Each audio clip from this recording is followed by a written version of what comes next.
In tonight's All Access membership call, I had an individual that was talking about how she felt like she couldn't get ahead of her pain.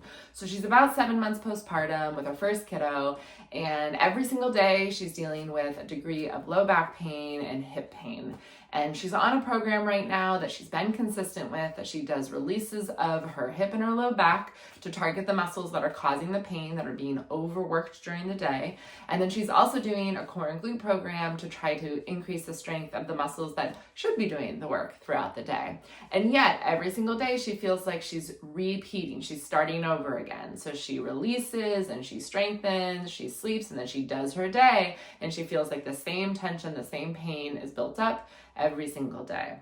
Now, during this phase, yes, strength is always the end solution, but during this phase, one of the biggest game changers is posture. And it's one of the most frustrating things to work on.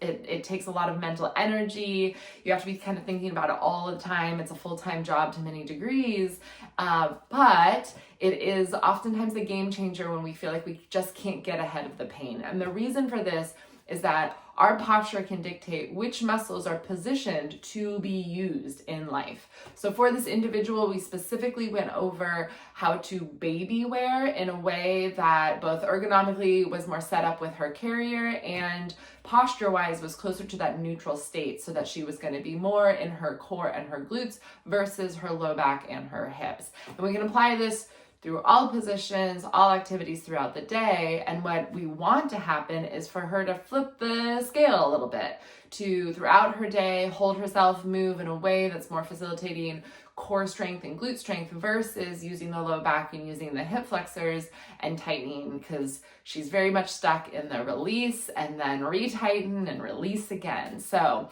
posture is not the most fun thing to work on, but oftentimes the game changer for these kind of situations.